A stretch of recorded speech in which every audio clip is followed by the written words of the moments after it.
Selamat pagi, siang, sore, ataupun malam kepada Mas ataupun Mbak asisten laboratorium anatomi. Perkenalkan, nama saya Nathaniel R. Sandrianto Pratama. Maaf, saya berasal dari kelompok B3 dengan NIM G00249098. Jadi pada kesempatan kali ini saya akan memaparkan laporan susulan untuk praktikum kedua, yaitu mengenai materi organa genitalia maskulina interna. Nah, di organa genitalia maskulina interna itu ada beberapa organ, yaitu testis, lalu ada epididymis serta vas deferens. Untuk yang pertama itu ada untuk testis, yaitu merupakan sebuah struktur yang homolog dengan ovarium pada wanita. Dia itu terletak pada skrotum dan terdapat sepasang kanan dan kiri. Testis kiri jauh lebih rendah dari testis kanan dikarenakan terdapat veniculus spermaticus yang jauh lebih panjang. Selanjutnya ada terjadi descendus testiculorum.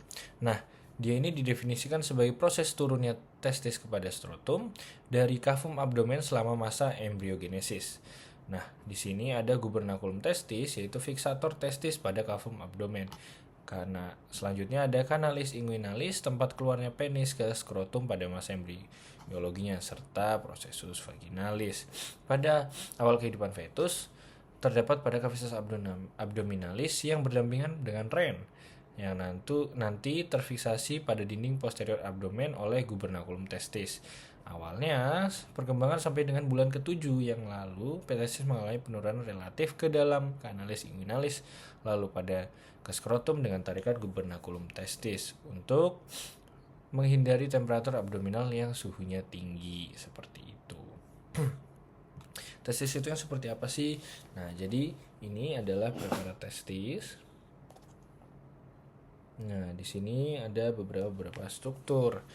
Nah, di sini lapisan pembungkus testis itu terdiri dari beberapa lapisan, yaitu tunica vaginalis, lamina parietalis, lamina visceralis, lalu ada tunica albuginea serta tunica valvulosa. Nah, tunica albuginea ini merupakan tonjolan tunica albuginea yang masuk ke dalam testis yang nantinya disebut septum atau trabecula yang membagi testis menjadi 200 sampai dengan 300 lobuli. Di dalam lobulus terdapat tubuli contorti seminiferi, seperti itu. Selanjutnya pada tunica vasculosa terdiri dari pembuluh darah dan jaringan ikat longgar. Baik, selanjutnya untuk vaskularisasi testis itu ada 2, yaitu arteri dan vena. Untuk arterinya dia ada 3 dan venanya ada 2. Ada 3 juga, maaf. Nah, untuk arterinya itu ada arteri testicularis dari cabang aorta abdominalis serta arteri ductus deferens cabang dari arteri vesicalis inferior serta arteri cremasterica, yaitu cabang dari arteri epigastrika inferior. Untuk venanya dia berasal dari vena testicularis yang keluar sebagai jalinan vena, yaitu plexus venosus pampiriformis yang dibagi 2, yaitu vena testicularis dextra cava inferior serta vena testicularis sinistra. Nah, yang cava inferior ini nantinya bermuara ke vena cava inferior, yaitu dari vena testicularis dextra menuju vena cava inferior. Lalu vena testicularis sinistra nantinya akan bermuara ke vena renalis sinistra. Nah, inervasinya dari mana? Inervasinya ada 2, yaitu dari plexus testicularis yang sebagai otonom, nanti cabang dari segmen thoraca psique yang dari thoraca psique 10 sampai dengan 12. Selanjutnya ada nervus genitofemoralis, cabang dari dari cerebrospinal, yaitu cabang segmen lumbal 1 dan 2. Selanjutnya ada epididymis. Selanjutnya ada epididymis. Epididymis itu seperti ini. Nah, epididymis ini struktur umumnya melekat pada sebelah lateral margo posterior testis yang fungsinya untuk tempat menyimpan spermatozoa sekaligus tempat pematangan. Selanjutnya fiksatornya ada dua, yaitu ligamen epididymis inferior dan superior.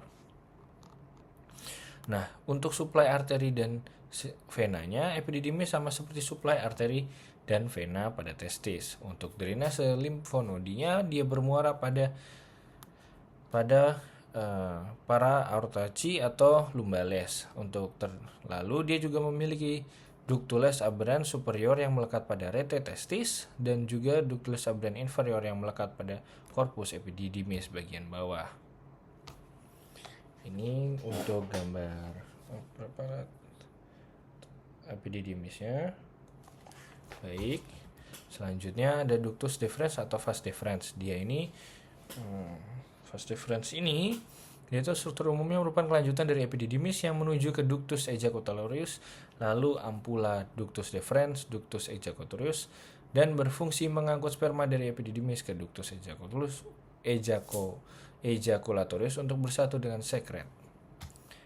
Lalu untuk arterinya dia itu ada 3 arteri ductus deferentis, cabang arteri vesicalis inferior, lalu ada arteri vesicalis media serta vesicalis interior. Untuk vena dia itu nantinya akan bermuara kepada plexus venosus pelvicus, plexus pamphiriformis, plexus prostaticus, dan juga vena vesicalis. Untuk inervasinya dia diinervasi oleh plexus deferentialis, cabang plexus hypogastriscus inferior. Selanjutnya saya akan menjelaskan mengenai perjalanan sperma. Nah, spermatozoa itu dihasilkan oleh sel gamet tubulus contortus seminiferus yang nantinya dilanjutkan kepada tubulus rectus seminiferus, lalu ke rete testis, lanjut ke ductus efferentes, lanjut ke epididymis, ke ductus deferens, ampula ductus deferens, lanjut ductus ejaculatorius dan bersatu dengan saluran vesicula seminalis, dan akhirnya ostium ductus ejaculatorius, lalu ureta pars prostatica, ureta pars membranacea, dan terakhir di uretra pars sponggiosa dan akhirnya keluar di OE. Baik, sekian dari saya. Terima kasih.